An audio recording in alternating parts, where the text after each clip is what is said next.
What's NWA stand for anyway? No whites allowed? Something like that? Rated R. Oh no, it's much, much worse, to the point where I'm not going to say it because I know what might happen if I do say it, but welcome to Time About the Movies, everybody. Today we are taking a look at the two films that make up August 14th, 2015, and our first movie is one of the best movies of the year, easily, and one of the best biopics ever, and that is Straight Outta Compton. This is, of course, the story of the band NWA. If you know who they are, you could pretty much get a sense of what the name is, and again, I'm not going to say it, but in 1987, 5 young men using brutally honest rhymes and hardcore beats put their frustration and anger about life in the most dangerous place in America into the most powerful weapon they have, their music. Taking us back to where it all began, Straight Outta Compton tells the true story of how these cultural rebels, armed only with their lyrics, swagger, bravado, and raw talent, stood up to the authorities that meant to keep them down and force the world's most dangerous group, NWA. And as they spoke the truth that nobody had before and exposed life in the hood, their voice ignites a social revolution that is still reverberating today.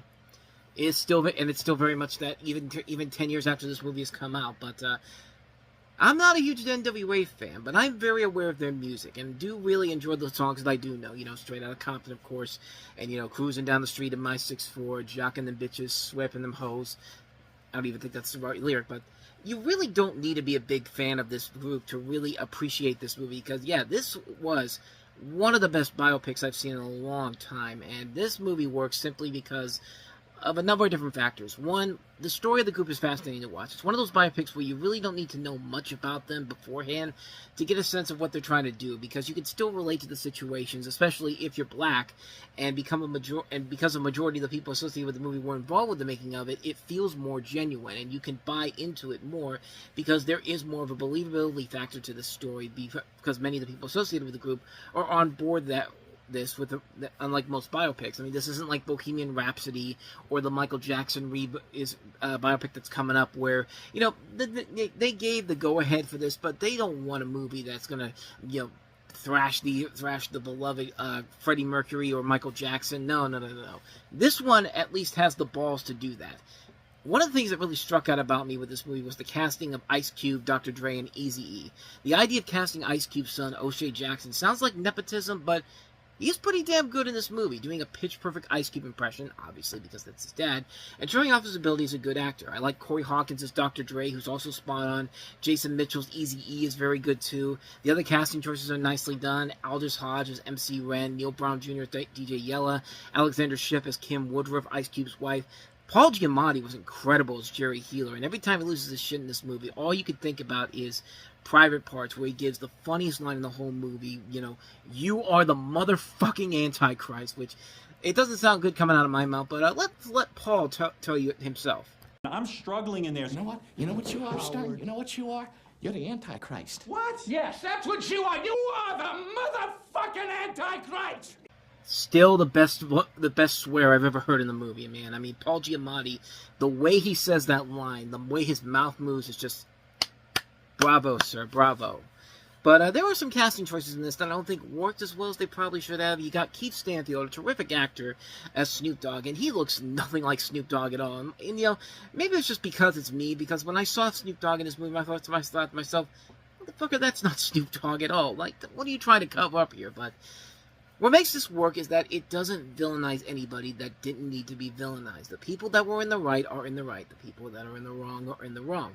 Especially the cops in this movie. They're a bunch of jerks. They're a bunch of racists. And they're literally arresting people for doing nothing except for being black. You know, there's a point where Dr. Dre is trying to stop a fight. Cops show up. He just stands there and gets arrested for no reason at all.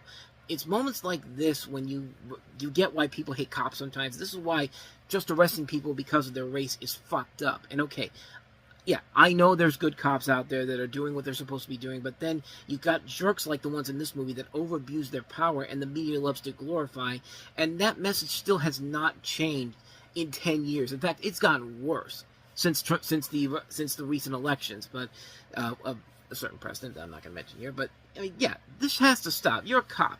Do your job. Just don't over-abuse your power. I mean, that's easier said than done, but that's not the point of the movie I'm trying to get across here. But Straight Outta Compton overall is a really good biopic because the people behind the group are involved.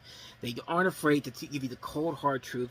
They can share their experience without having to resort to oversimplifying stories for dramatic effect. It's perfectly casted, well told, brilliantly directed, and definitely holds the sense of realism to it that a lot of biopics just feel like they're missing in general. I mean, this is a cinematic masterpiece for director F. Gary Gray and producer Ice Cube that will definitely hold out as one of the year's strongest outings. A definite must-see movie, and one that really should have been an Oscar contender, but of course this was around the time of Oscar So White, and yeah, not surprisingly, this thing didn't get a single nomination, I don't think, but I mean, it's a movie that definitely deserved a lot better at the Oscars. But hey, people admired it, people loved it. It's a great movie. It's a fantastic film. Can't recommend it enough. Straight Outta Compton. So let's go ahead and move on to our last movie that we have here, the other movie that came out this weekend, and man, talk about a disappointment, man. This is The Man from U.N.C.L.E. from director Guy Ritchie. From Uncle. This is, of course, based off of the television series of the same name from the 1960s, where this thing does take place in the 1960s, where you have a CIA agent, Napoleon Solo, played by Henry Cavill, and KGB operative Ilya Kurikhan, played by Armie Hammer, participating in a joint mission against a mysterious criminal organization which is working to proliferate nuclear weapons. And I mean, back in the day when they were talking about maybe Batman coming back with the new DC universe they were putting together, I suggested Armie Hammer, because Armie Hammer back in the day was an up-and-coming actor. He was a guy that people did indeed see as a bright future ahead of him, but of course, kind of like with Jonathan Majors, he kind of fucked up and kind of destroyed his career after that, and now is relegated to starring in nothing but terrible right-wing media propaganda like Jonathan Majors is doing with the Daily Wire. Plus, him, Zachary Levi, Gina Carano, the list goes on and on. But of course, Ben Affleck got that role, and I mean, more than likely, this will probably be the only time you'll see Batman and Superman, the movie that I was hoping for with Armie Hammer as Batman and Henry Cavill as Superman. Hopefully that movie won't be the case, because let me tell you something, this movie bored the hell out of me when I first saw it. I mean, the whole movie is basically Henry Cavill and Armie Hammer doing the anything you can do, I can do better, I can do anything better than you from Annie Get Your Gun. Like, it's literally nothing but, Henry Cavill going, no you can't, and Armie Hammer going, yes I can, no you can't, yes I can, no you can't, yes I can, and no you can't, yes I can. Okay, I'm done with the music, I'm sorry, but that's just it. There's no chemistry with these two whatsoever. And it was about who was better at their job. That's it. On top of that, everything else about this movie is so dull and boring. The villains are forgettable and stupid too, thinking they've upstaged the heroes, but they just come off even dumber for some of the actions that they do here. There's scenes where nothing makes any sense whatsoever. Characters will do stuff that have no relevance to the plot whatsoever. Other characters will show up for no reason. The movie forgets what it's trying to be, and it's just so terrible. The last shot of the movie, I think, perfectly sums up this film in general. Excuse me. Great actors looking like they don't want anything more to do with this, and are fearful of the prospects of doing a sequel. There's a scene where it literally is a close-up of all three, Henry Cavill, Armie Hammer, Alicia Vikander, just looking at the screen, and they literally have this look on their face like, no, we don't want to be back for another one of these. Yeah, that's what this movie feels like here. I guess it also doesn't help that we've had much better spy films in Kingsman: The Secret Service and Spy earlier in the year. But yeah, this thing kind of feels like it got pushed under the radar, and probably for a good reason, because it's no damn good. So it's a rare disappointment for director Guy Ritchie, who before this had done the Sherlock Holmes sequel, A Game of Shadows, which was not very good, with great actors wasting their time on a boring and predictable script. With this film, it is easily one of the worst movies of the year. And again, not a very good year for Warner Brothers. We touched on a number of their movies, and they have not been great at all. So most of them haven't. So, but anyway, yeah, that's all I got to say about The Man from U.N.C.L.E. And thus, with all that said, we wrap up another episode of Time About the Movies. Next time we meet, we'll take a look at 3 more movies, including Sinister 2, the sequel to Sinister, of course, the new Hitman movie, not starring Timothy Olyphant, but a new rebranding of the franchise, which also didn't play very well, Hitman Agent 47, and Jesse Eisenberg and Kristen Stewart starring in the kind of another spy comedy, and one that kind of got pushed away, but unlike The Man from U.N.C.L.E. was actually kind of good, American Uncle. But we'll take a look at those 3 films coming up tomorrow on the show, so stay tuned for that. But with all that said, thank you so much for watching this. I hope you enjoyed it. If you did, please go ahead and do me the honors of hitting that like button, that subscribe button, and that notification button. Also, don't forget to check out our playlist, and don't forget to check out the previous episode we did.